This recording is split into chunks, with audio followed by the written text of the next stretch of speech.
Welcome, everybody, to Casting for Two, the podcast, as always, hosted by me, Chris. Welcome, everybody, to episode 336. Continuing my July birthday month. Lots of episodes coming out for you. Actually, this is, how many? I have 4 episodes left of the month, and that'll make 12 for the month, and I think that has been the record for episodes posted in the show's history. So that's pretty exciting. If not, it's probably tied. I have no idea. I was looking at the stats earlier, but I do feel like it's been 12 episodes is the most I've ever done. But anyway, thank you, everybody, for dropping by. As always, if you'd like to keep up with everything that I do, Instagram and Twitter, both at Casting for Two. Whatever you're listening this on, feel free to drop a review, whatever platform, whether it's Apple Podcasts or Spotify or Google Podcasts, any of those. It's all super appreciated, and if I like your comment, I'll read it on the show, because why not? And I should talk about my guest. My guest is a phenomenal person. She's somebody I've known for a while, and I've been trying to get on the podcast for a long time. Joanna Cosper is here. We met each other on Twitter just through a mutual friend, and it was great chatting with her because now I know more about her.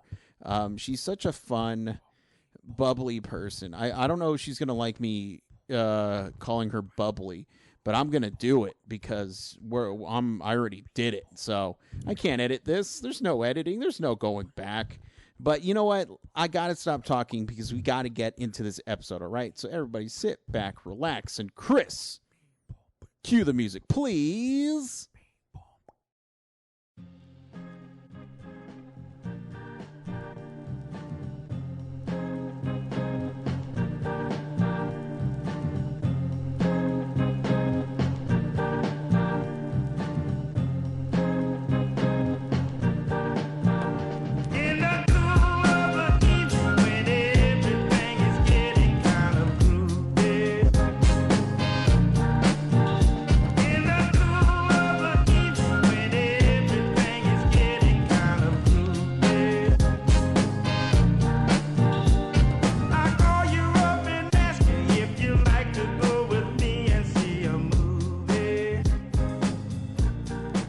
Everything's been going well. How about with you? Aside from the massive dump of snow we've had the last week and a half, I'm okay. Yeah. But I feel very much like a bear, and I'm kind of sick of hibernating because it's now March, so I'm just over it. Gotcha. See, it never gets cold here, so. Yeah, because you're in Austin, right? San Antonio, close to Austin. It's all the same diff. Something with Texas. Yeah, but see, I love the cold weather, and I hate going outside because it's horrible. Yeah. Oh my goodness. It's all humid. So why do you live in Texas? That's what I've been saying for 7 years. Well, 6. Okay, so what's going on here? Nothing. So we started. This is it. Oh my God, it's already started? Yeah. So one of the things I do is I start recording right when we talk. Oh, dang. So yeah, it throws everyone off. I was preparing this great open, which I don't even know, to be honest. Do you have an open? I don't. Oh, okay. I always figured I was going to swing it in the moment, but the moment's passed. See, well, the thing that I always find funny about podcasting is, some people will introduce their guests, and the guest is just sitting there waiting for their turn to talk, to stop, for the host to whatever. And I always just thought that would be funny and awkward, so I don't do it. Oh, well, great. Just kind of throw us to the lions, I see. Exactly. thing, throwing us to the light. I don't even know. Well, but so I've been on other people's podcasts, and they Yeah. do their intros, and I have to sit there quiet. And I always tell them, I have a hard time, not Yeah. doing like a farting noise. That would have been perfect. That would have been such an amazing open. Right? Just boom, done, get it out. Like, but while they're talking, because there's something about just being quiet that it's just, well, all right. It's like the pressure is on, Yeah. and so you have to do something to fill that pressure, else it's Right. just going to explode all over the place. But it's going to explode in a way that is probably not good for both you and the podcaster. Right. So that's why Yeah. I just start the conversation like, hey, how's it going? I'm sitting there thinking like, oh yeah, no, he's gonna start here in a couple of minutes. Like Mm-mm. I'm just being guided along here. Mm-mm. It's perfect. No, we're I we're should in point this. out, I am very awkward to have in conversation, so this is gonna be Okay. fun tonight. Well, because this is one of our. Well, okay, so I guess we can talk about backstory. Backstory. We have had a mutual friend, and at the time, you were doing radio. I was doing radio as music, a female only radio show through KPSU. Yeah, and so I was just, hey, we should chat, and then that was the end of that.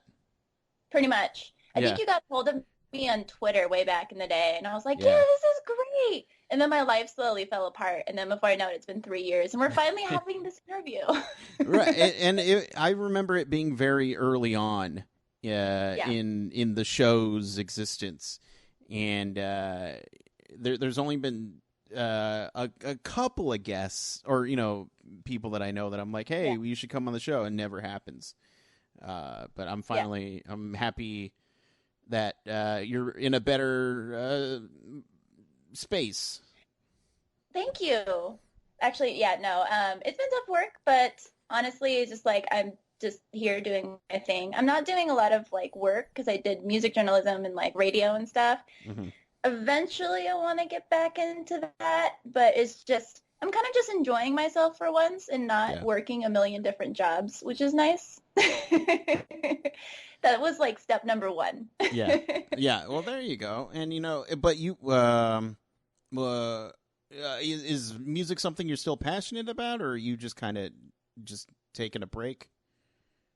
I'm kind of taking a break, and it's not just music anymore. I mean, it's music and film and essentially people that fascinate me. Because I work as a barista in a coffee shop, and I've been doing it for 6 years, and I love it, which is why I haven't left, Right. even though my paycheck is kind of sad. But it's like what fascinates me is the different perspectives of different people all around me, Mm-hmm. and how varying, I guess is the word I want to use, they are from one person to another, like how they got to this place in their life and what are they doing right now, and just a bunch of other different factors. And it's just like every new story that I get is another reason why it's like I want to get back into it. But when I get back into the world of like podcasting and like broadcasting in some way, is I want to be able to concentrate on all those perspectives and be able to channel them in a way that people can really appreciate. And they go, huh, I've never considered that before. Okay. No, that makes a lot of sense. Is there, and I've kept up with you over the years, and I see your crazy barista ness. Barista. Yeah, I forgot it. But has there ever been a really awkward situation where you've served somebody coffee and it's a couple's first date or whatever, and you guys have to sit there and watch it because you're bored? So I didn't do this as a barista, Okay. but in Portland, there's that tea company. It's based here in Bend, but it's in Portland too. It's called Townsend's, and I went there to do homework once when I was still a student at PSU way back in the day, and I remember just looking up, and I can almost see from the start they walk past the window into the store, order their teas. It was one of those awkward first Tinder dates. So they had never seen each other before. They're sitting down, they're getting to know one another, and it was super, super cute to see. But at the same time, I felt like a very voyeuristic. So I'm like watching the whole thing happen, and it's like you can just feel like what it is, that awkward Tinder date. And I don't know, it's just like that's always been an impression in my mind. I've never served anyone that was on awkward first date, but I have been asked out by the world's most awkward customers in the past, and I'm just like, "Bleh." And you say yes to each and every one of them, right? Oh God, no. Oh God, no. What? Come on. Oh. So I see in Portland, one of my last experiences with this was a 50-something-year-old guy who was married with a family. Mhm. And it just kind of got to the point where it's kind of creepy that my manager at the time would be like, "You need to go to the back room." I'm like, "Thank you." Well, I Most don't recent, know. He sounds like a keeper to me. he was wonderful. I wasn't actually creeped out at all, not in any way whatsoever. He's a family Uh, guy. Come on. yeah, just adding to his family, you know. Um, good Lord. But the most recent one was back in the holidays, and he's in his 40s, and he's like a sweet guy, but he talks in a very prestigious academic manner. Mm. He's never left the library in his whole life. Um, that sounded very bitter, but it wasn't. And so I'm nice to people, and so I think he took it the wrong way, and he asked me out, and I was just like, "Oh, you poor soul. No, I'm not in this state in my life where I want somebody like that." Right. He's like, "Oh, okay," but he keeps coming back, and it's like I won't say he like follows me out the door, but he has on one occasion, and that was a little weird. But he makes it a point to say my name, make sure I notice him. He's like, "Hello." That is all I wanted to say was hello. And I'm like, "Oh, you sweet soul, but you made it awkward. Yeah. You made it awkward. Come on." Oh, jeez. I'm right there with. Oh, man, I just get hit on constantly, man. It's Right? crazy. See, But I can imagine, brother. by all the 40-year-old men, they just keep hitting on me. I'm like, look, I like ladies. No offense. I can imagine you like just kind of stepping back and putting your hands up. Just like, okay, fine, one date, and that's it. One coffee date. Just one steak dinner date. I'm always too nice for my own good, and so I have to end it on kind of a positive note. Where I'll be like, "We can go out for coffee, but as friends." Mm. Yeah, but I always end up regretting that too. But moving on from that part of my life, baristaing is actually just kind of fun because at Starbucks, I've been with the company for 6 years. I think I said that. I don't know. Maybe. Yeah. It's been a long day.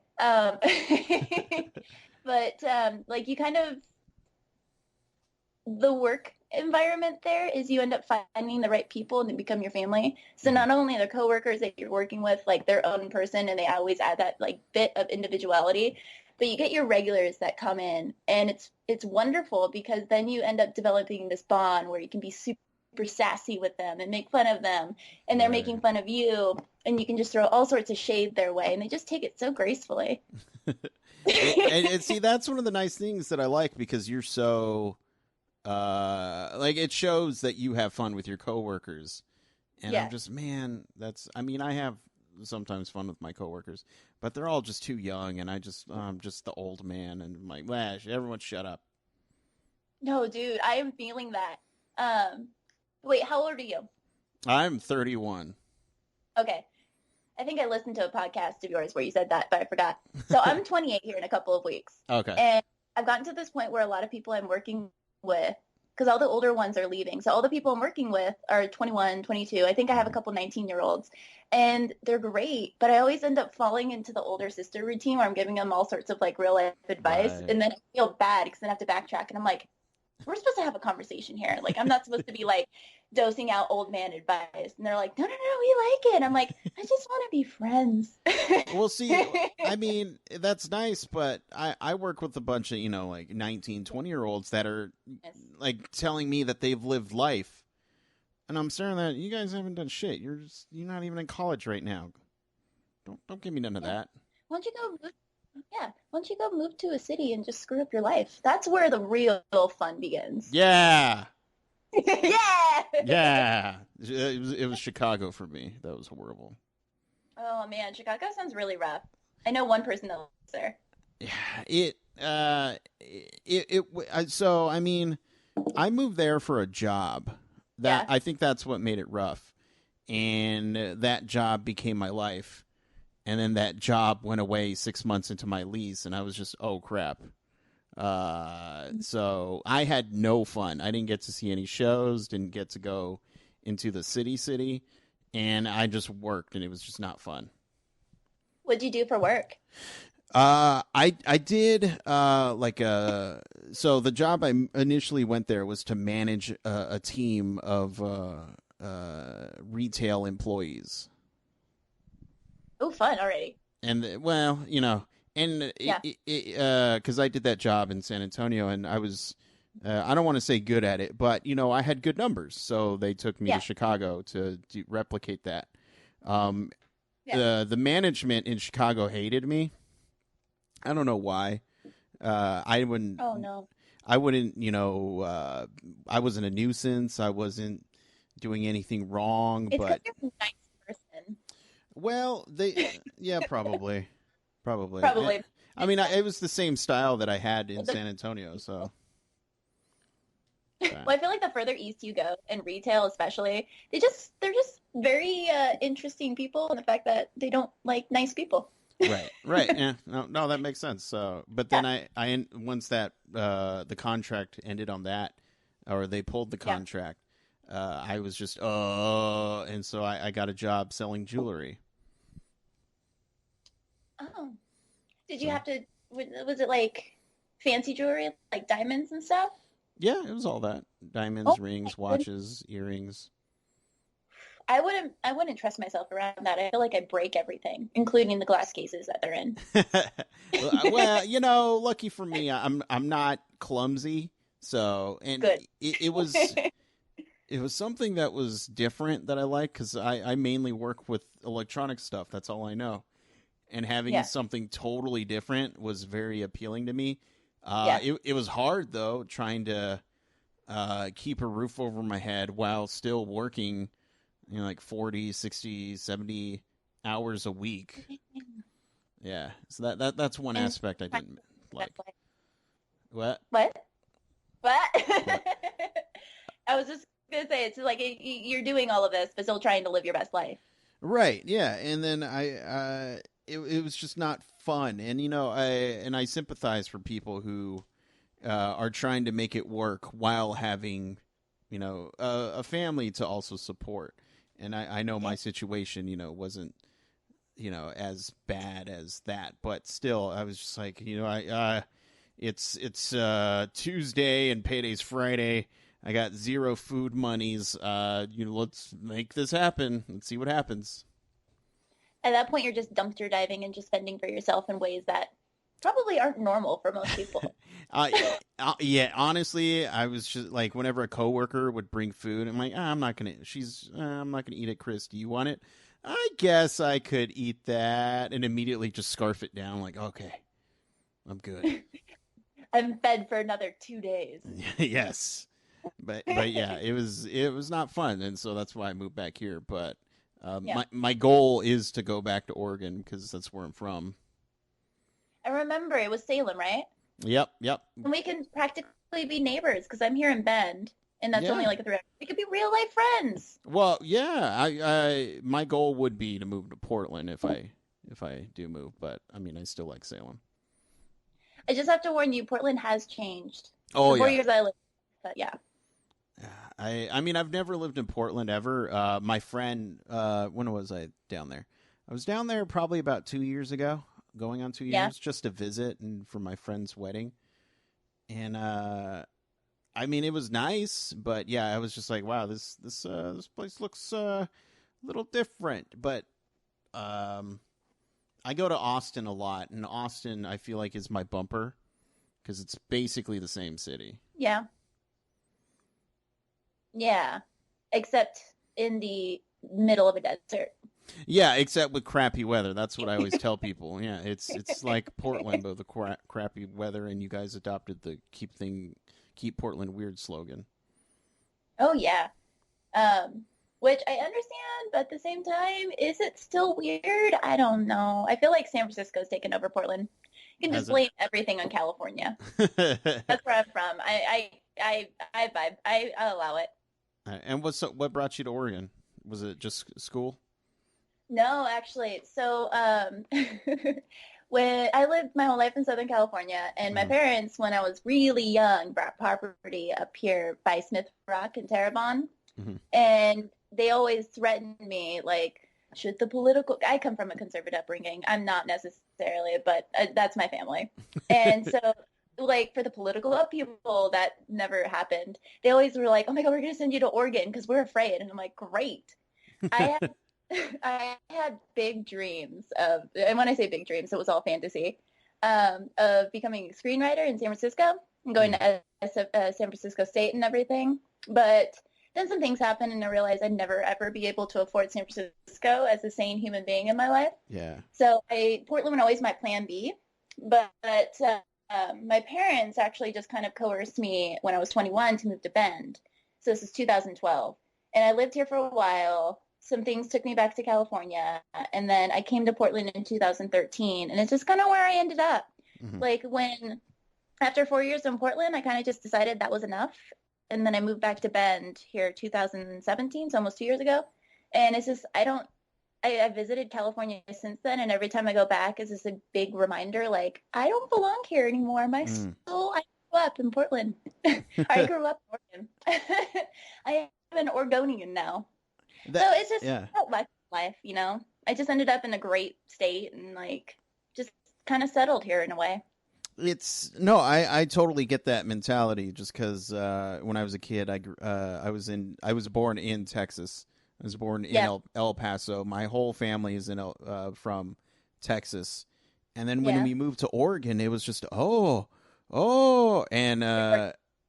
and total night and day switch. Yeah. And I just felt more like even when I was in Texas, I felt out of place. Like how I was raised was traditional American, and Yeah. I was living in a city that was very much Hispanic. Which I mean, I am Hispanic, but I just don't.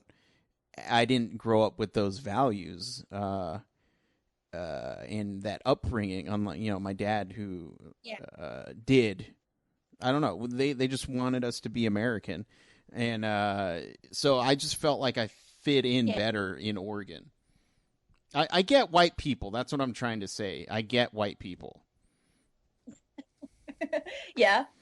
So There's really not much to white people, to be honest. We don't really have very much culture.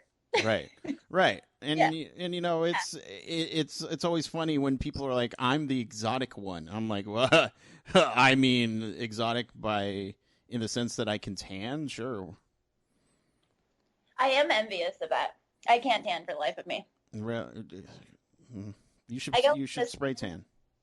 No, never, not in a million You years. don't want to be orange. No, I had orange hair once in my life when I was in junior high. I don't really want to go back. Okay. But no, I look at the sun and I just turn bright red. It's like, Joanna's drinking again. Pretty much, except it's my whole body. That must be some good alcohol. The homemade mead probably getting to her. Yo, my dad makes his own whiskey every Hmm. now and then, and yeah, no, I can ride that train. Yeah, no, it's just I've been called a lobster before. Okay. Now, Yeah. and what now? What nationality are you? I am white and I come from the whitest family in the world. I'm like Right. a sheep in my family. But is that like what's like white is so much like British, Irish? Uh, Okay. If we're going back, yeah. yeah, so I have Russian, I have Oh. Polish, I have mostly German, Okay. and I have Irish in my blood. So I like to joke that my blood is at war because German and Poland and Russia and stuff. Right. Yeah, going back to World War II history, you know. But yeah, no, I'm all sorts of European. And then Gotcha. you probably have like a Cherokee Indian in there somewhere on my dad's side. I have, so my dad did, you remember Ancestry.com? Yes. That's still around. Yes. Yeah, so I remember when I was like 16, my dad did this whole spiel and found like our family armor and stuff like that, or coat of arms. That's the word Yeah. I'm looking for.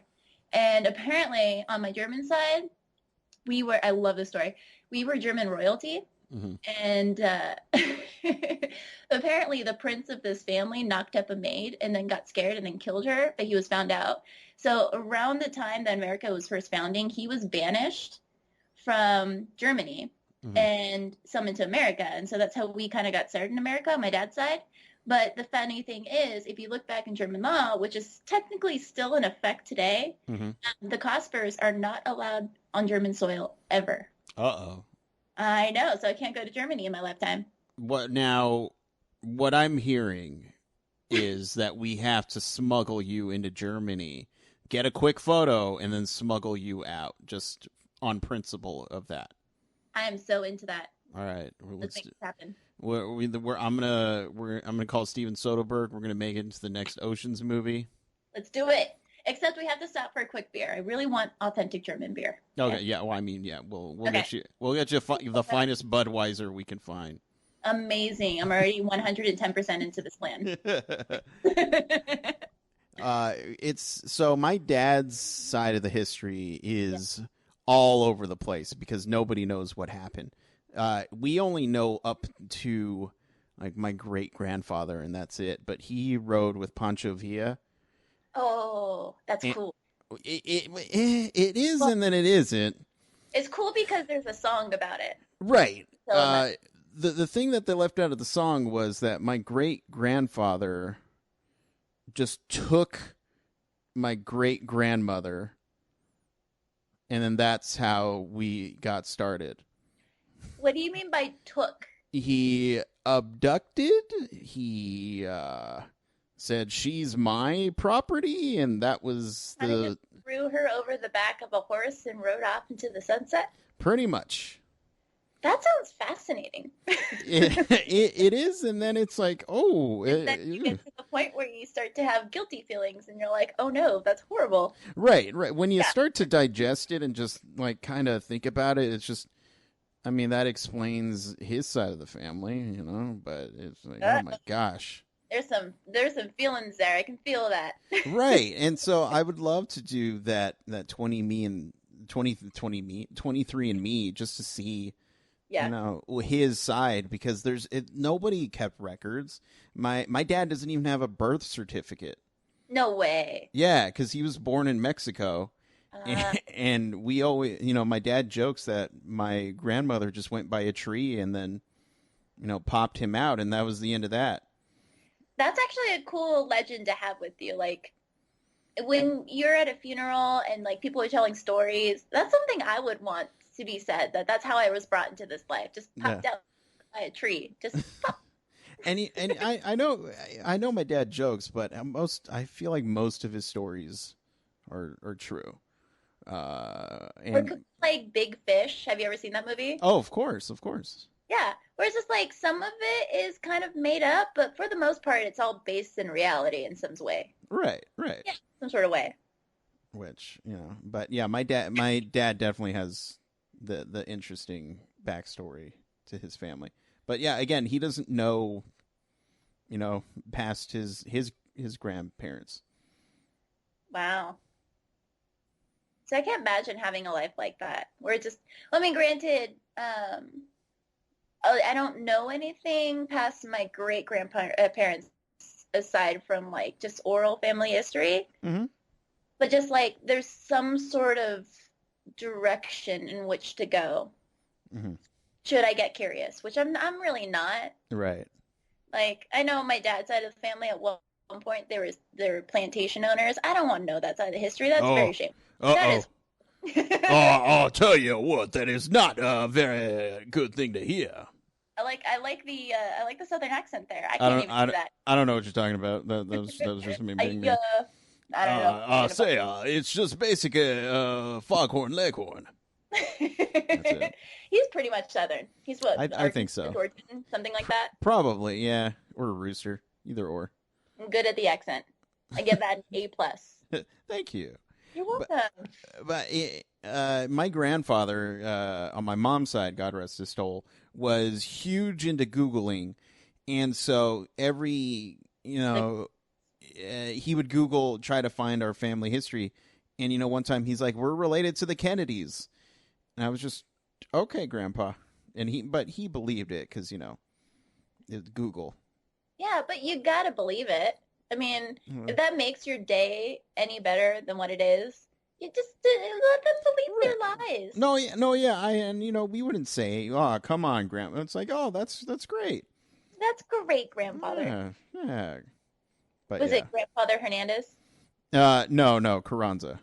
Carranza. That's great, grandfather Carranza. So, I'm imagining you like little English children just looking at, there's a fireplace in the background. He has a book open in his lap. That's great. oh, well. This is my brain right now. No, I mean, I like that visual. I mean, he did have a chair that he's sat in, so yeah. But yeah, so do you think you will? Well, what about film interests you? Because I didn't. This is the first I'm hearing about the film side that you like film. Okay, so I think what I started when I was 18, and I accidentally took a couple cinema classes, cinema history, and I just fell in love with foreign film. So I'm that weird person in a room. Everyone's talking about their favorite films and like their favorite music. And they have like basic normal interests in which you can talk about them because it relates to everybody. I'm that weird person who's like, I like this 1956 like Japanese movie that won an Academy Award, but no one ever really knows about. So I love the idea of, I mentioned it before, but I like the idea of different perspectives. And so when I was 17, I was on a huge Haruki Murakami binge, and there was a book, I think it was Sputnik Sweetheart, in which the character, he was asked, why do you keep reading books that aren't Japanese? Because this is a book based in Japan. And he's like, because you get a different idea of the world compared to the people around you. And so that really influenced me. So when I got into film, it's just like, I love Transformers. I'll say it. I like Michael Bay movies, but there's something that speaks to me in foreign movies because they are completely different than what you can expect from your day-to-day experiences. And so I go through periods where I just gobble up film after film after film, like Kenji Mizoguchi. I think it was The Woman Ascends the Stairs. My brain isn't working tonight, but there's like a bunch of other different people. Federico Fellini is one of my favorite directors, right? And it just sorry, I'm moving around trying to find connection. You're good. Thank you. But I don't know, it's just there was something that fascinates me, but I couldn't get into the mind frame of actually making it. It was more studying it. Like I could become a film professor really easily if I really want to pursue film in any sort of career field. But at the same time, it's just like, I can't pick up a camera and just make something work. That's not who I am. So yeah, if anything, I have a cousin in Seattle, and her husband is a film editor. And whenever I get together with him, he's like all John Carpenter and B-rated horror films, but we're just like film geeking out. Like we're just like throwing out names, throwing out titles, we're offering recommendations. So I always figured like if I get back into radio, it'd be something like that, where I just bring people in and we talk about art, essentially. It doesn't have to be like, oh, did you see that exhibit at the most recent local museum? Right. So more just like, yo, let's talk about this. So I don't know. It's strange. Screenwriting I love because I loved to write when I was younger. And so I felt like I wrote better in dialogue form. And then I actually wrote my first screenplay and it was trash. Like, this isn't for me. I mean, but that's still pretty cool. I have yet to write a full feature. I just have a bunch of short films. I wrote the first, so like, what is it? There's 3 sections to a screenplay. I wrote the first 2. Oh, see, you can make it all better with the third act. I know, but then it's very complicated. So I was basically, I had a big idea about what if it was World War II and there were zombies and Germany had the zombies and the rest of the world, they didn't know what zombies were. I mean, in the 1950s before horror movies started to like acknowledge that. So no one knew what zombies were. And so what if Germany won in an alternate universe, the World War II, using zombies? And I couldn't bring it home because it was a very complicated idea. Right. I needed to call like Michael Bay up on the phone yesterday or Aaron Sorkin or something and be like, yo, help me. Yeah, no, I would ask Aaron Sorkin before Michael Bay, True. for writing or character tips. Michael Bay is fine Yeah. visually, but he Think can't. both of them to collaborate on it, maybe. Yeah, yeah. Have I mean, extensions in character development. right, right. Yeah, no, Yeah. a Michael Bay directed movie by a script by Aaron Sorkin, that would be something. Yo, that would be amazing. I I just Ideas in my head. I kind of would want to see that. Yeah. Yeah. See? Because it's like it has war in it and it also has zombies. Therefore, it's just like it's golden. It's going to be a blockbuster hit. See, but I feel like it's only complicated because it's the idea that you've had in your head for a while. I If got to give it up when I was 21. if you were to talk to somebody about it and have them, I'm not saying give it to me. I'm just saying an outside perspective of like, yeah, you just do that. Just wait till you read the screenplay. There was supposed to be a love interest, like America Yeah. goes to England because England is failing, but Americans don't know, the American soldiers don't know what's going on. They're just sent to England. And then there's this nurse, and there are two guys, and one of the guys loved the nurse, and the nurse loved the other guy. So there was like this complicated love triangle in this bigger picture of the war. And for me, being 21 years old, I'm like, I don't know how to write this, but I like the idea. I'm just going to go for it. And so there's a bunch of like just gibberish on the page. I'm going to be real honest with you. It sounds like Pearl Harbor. Oh, fuck. Sorry. Language. No, that's okay. Dang. I thought it was on to something.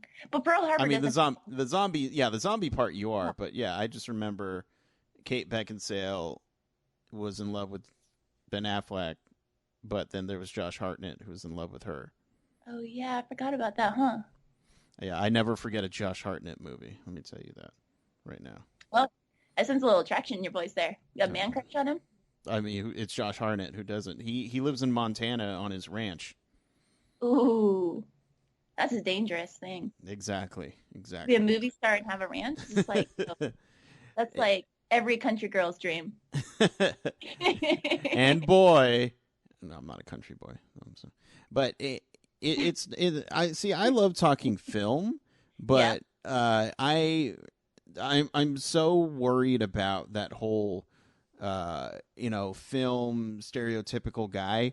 Because I went to school with a lot of them, and it turned me off. Like the whole notion, you can be real with me here. Yeah, no, I'm trying to phrase it. For me, movies are never bad. Yep. They take so long to make, and for me to watch a 2-minute trailer and say this is a bad movie is just ridiculous. No. So even if it's a movie that nobody likes and nobody is liking, I'll sit down and I'm like, oh, I enjoy it. That person or the music, something. I'll have a good takeaway. But I can't. Yeah. Oh, go ahead. No, it's with some exceptions. There are filmmakers that I just think are horrible. But I was gonna say, real talk though. Mm-hmm. There is one horrible movie in all of the film universe. Like, truly horrible movie. What is it? The Room. The Room.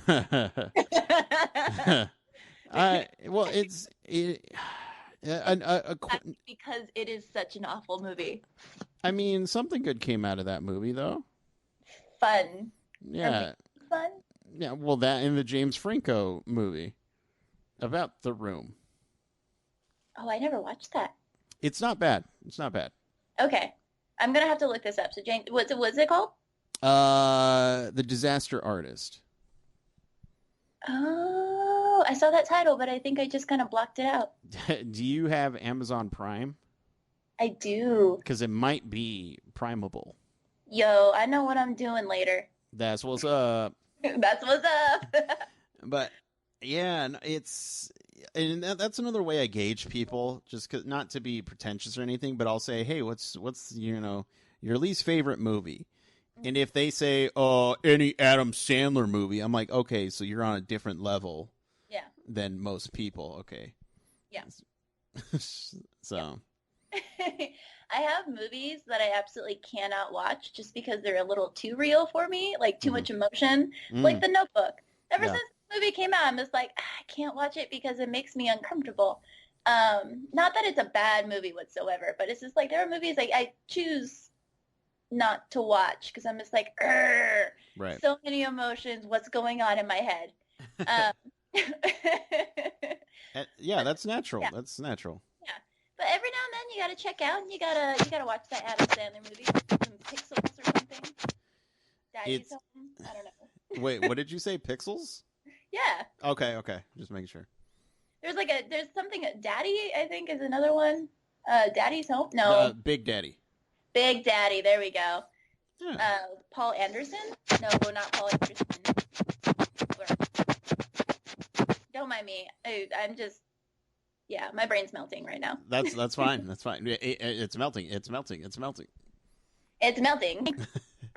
Abort, abort. But yeah, no, it's all good. It's all good. Thank you. Thank you for your patience. I'm a very patient person, FYI. So, but not to say that this has been bad. I should say. Well, thank you. I appreciate that. Yeah, no problem. No problem. Out of nowhere behind me, my insecurities come screaming at me to say that's not true. But that's I mean, it's not. that was a joke. I mean, it's not. You know, I watch all your posts and stuff. So yeah, no. If I didn't want you on the show, I wouldn't have asked you. No, thank you. Of course, that's fun. It's always funny just because I too am genuinely into people and like to know people's stories, and then that's how the podcast started as who has interesting jobs. Let me find out, and then I'm a film music guy, so everything got shifted towards that. But I'm happy to get people that I genuinely just know and would like to have a conversation with on the podcast. So, and we're having a conversation. We are. This is our first conversation. Oh my God, it is. And our last. Oh, dang. I mean, I did the insecurity thing as a joke because I like to mask my insecurities with humor. Right. But dang, guy. And part of me wants to have an awkward moment, and just because I think it'd be funny. Is this not an awkward moment? I don't know. What's the most awkward thing that's happened to you? Lots of things. Yeah. So I like to make the joke that I'm awkward because essentially when I was growing up, I was very awkward. Unless people got to know me and then they just kind of went along with their business and accepted me for who I was. Yeah. But I kind of owned up to it. So it's just like not a lot of things are super awkward to me anymore. Because it's like, it's life. And I've just gotten to a point where it's like, I'm not going to make this awkward because I can't judge another person for things that I would definitely do. We're all human beings. Right. I can't come up with a moment that is truly awkward right now, but it will come to me. Okay. I mean, you accidentally make eye contact with someone. In Portland, it was very prevalent on the Max, which is their public transportation. Right. You kind of make awkward eye contact, and they just kind of just don't stop looking, or you just say hello to somebody and like smile at them and make eye contact. That's a friendly person to do. And then that turns into a full-blown conversation where they're telling you like their horrific, horrible, traumatic childhood experiences, and you're like, whoa, I don't know how to get out of this. Well, that's kind of awkward. That's when you give them a bill for your time. Oh, that's a good idea. Yeah. Because we're playing therapist here. Exactly. True. Man, I really wish I had like a specific awkward moment I can think of right now. It's okay. Fun. The whole awkward thing, like growing up, I never got that. I was always told I was shy, and I was just okay. So to me, awkwardness is just an avenue of shyness.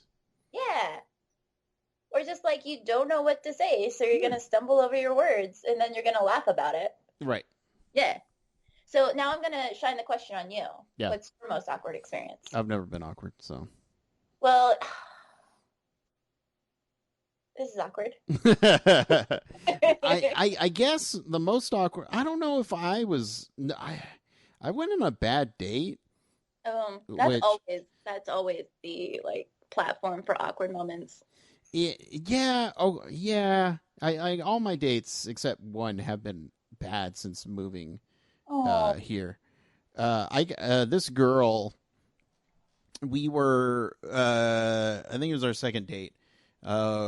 She loved Chris Pratt, right? Okay. And I Who was does? like, I like Chris Pratt too. I think he's a fine actor. I like Parks and Rec. And the movie the Passenger came out Okay. where he's in a spaceship, and Yeah. she wanted to go see it. So I said, hey, let's go see it. So we go and see it, and it's one of those theaters that you sit down, they bring you food, they bring you drinks, all that. Fancy. Yeah, and so she orders a drink, and I just take water, and she's just, oh, is that all you're gonna drink? Ooh.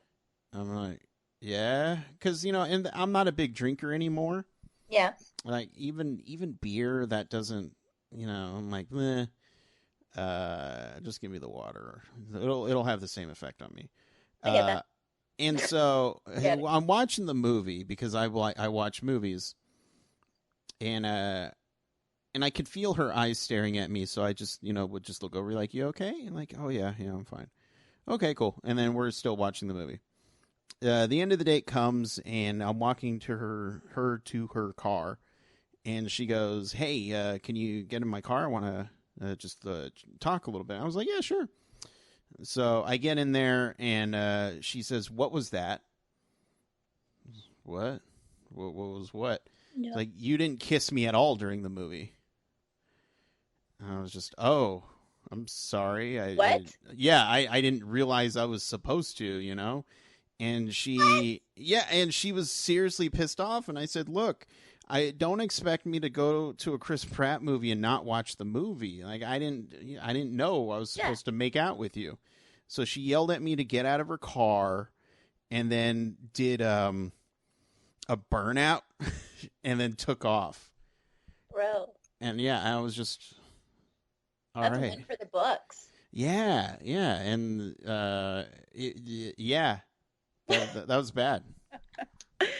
Well, okay, if we're going with awkward dates, I did when I was in my early 20s and Mm, like exploring Portland and being my own person. I yeah. did Tinder, and my last Tinder date where I was just like done with it, I ended up matching with someone who's like a PhD from Georgetown, like seems smart, and I was Ooh, just like, what's the worst that can happen? The entire time, because I'm used to just like treating other people like they're human beings. how dare you? I know it's so rude of me. But I'm used to like this kind of environment where it's like people can feel free to talk about whatever. Every time I opened up my mouth and said something, he would have to analyze it to the point that I felt like an idiot. And I'm Mm, fairly smart. I'm not like chemist or biologist smart, but it's just like I'm a fairly smart person. And mhm. it's just like after a point, I just looked at him and we're at this family-oriented brewery in Portland, Alameda Brewing, I think is what it was. And I just looked at him. I'm like, I think this date's over and I would like my check. Because it's just like it's Oh, got to a point where and I'm not that person where it's like I can be that blunt, but it's just like you push me over that edge. I'm gonna mhm. say something because I don't like that. Yeah. Um, I just got to the point where it's just like I am not into being treated like an idiot because you have some fucking PhD in something I don't even know, and you're talking political talk to me. This is not first date things. And Right. just kind of awkwardly walked out, and I'm like, bye. He's like, bye. I have to wait for the bus, and I'm like, okay. All right. All right. Have fun. Don't make eye contact. Yeah, yeah. Not I think I was the jerk in that situation, but at the same time, uh yeah. I mean, yeah. I mean, It happens. there comes a point, a breaking point, and you hit that. So I'd be like, okay, if I was being a jerk, or Yeah. he didn't realize it because obviously he's way smarter than everyone around him. So Yeah. And I cannot stand that in people. It's just like, yo, you're some smart. That's great, but I'm not gonna give you an award for it. some people just need a good slap. Ooh, I've got a good slapping hand. Do you? Is it like palm or back of the hand? It's palm. If I Oh, did okay. back of the hand, I'd probably break my hand. I'm very dainty, but not Okay. really. Okay. Apparently I have this very subtle violent streak in me, but it never actually shows. Like I can talk about being violent, like slashing someone's tires. But if you actually put the knife in my hand, I'm like, no, I don't like this. No, thank you. I don't like being an awful person. Well, I mean, you have to have some sort of, I don't want to say darkness, evil in you, but if you're writing zombie scripts in World War II, That's true. you What got is to the channel that from what is something. it like the D&D? 9-box thing, like chaotic evil or something like that. I think I'm lawful evil. Mm. There's like neutral, lawful, good, something, something, something. I'm lawful evil, I think is what it is. Okay, I have no idea what D&D is, so. I played it when I was a kid with my brothers, but I Mhm. just see the meme all over the place. Gotcha, And gotcha. so I'm not entirely sure what it means, but I feel like I most connect with lawful evil. I have the young kids that I work with, to tell me about memes. Oh, you're not a meme person? No, I'm not in the meme game. My buddy said yeet to me, and I don't know what this means. What is this yeet?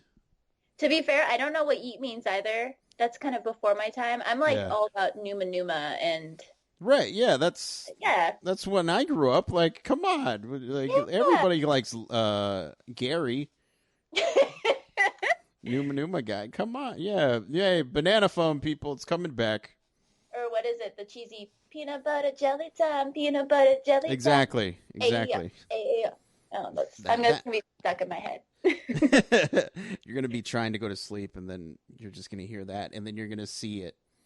Oh, but I'm gonna see it Family Guy style with the Yeah, dog, exactly. whatever Exactly. his name is. Brian? Yeah, with Gotcha. Brian the dog dressed in a banana with the Macarenas. I mean, look, this is your world and you can see anything That's, as you see fit, okay? thank you. Don't let anybody tell you otherwise. I'm not letting no mother person tell me what to do. I have a There good we one. go. It's all good. But unfortunately, so was this good? Was this a good chat? Was this easy?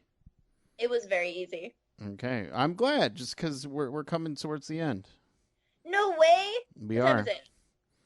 Oh my God, we've already passed 50 minutes. Yeah, That's incredible. yeah. See that's podcasting with Chris. That's what happens. We have to do it again.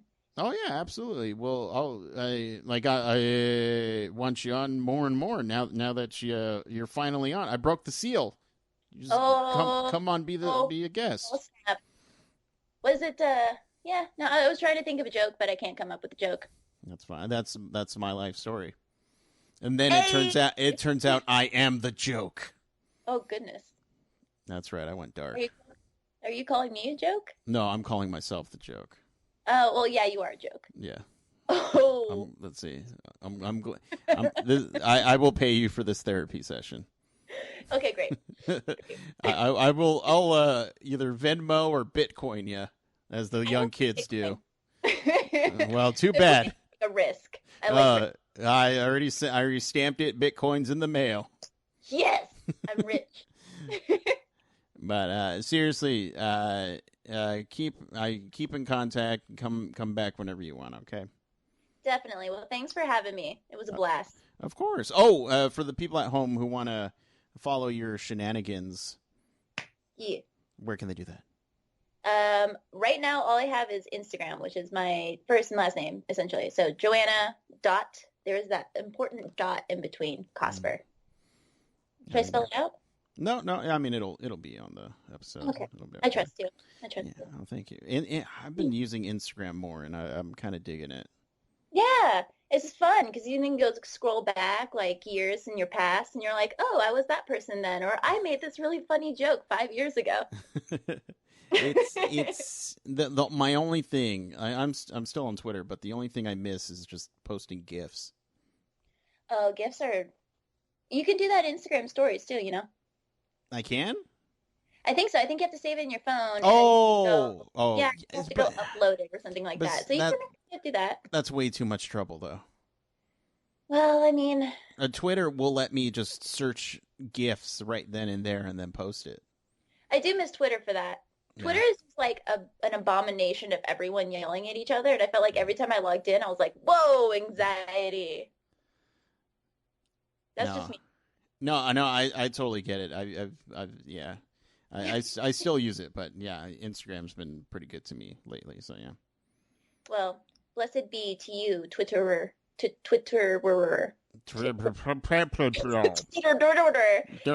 usurer of Twitter. But next time I'm in Oregon, not to change the subject. Next time in Oregon, we should hang out. I'm into it. We can actually make this like a film version. There we go. There we go. Like, someone with a camera to follow us. They don't even have to have camera experience. They can just follow us around. I mean, I can film it. You can film it, but then you Yeah. won't be in it. No, I can be. Okay. Well, Yeah. work your magic. Yeah. We'll make this happen. I'll film it. I'll be in it, and I'll be watching the audio because that's what I do. You just jack of all trades. I got to be. You got to be. But you have a good night. I'll let your brain rest. Thank you, and thank you for having me on. You've been wonderful. Thank you. You are always wonderful.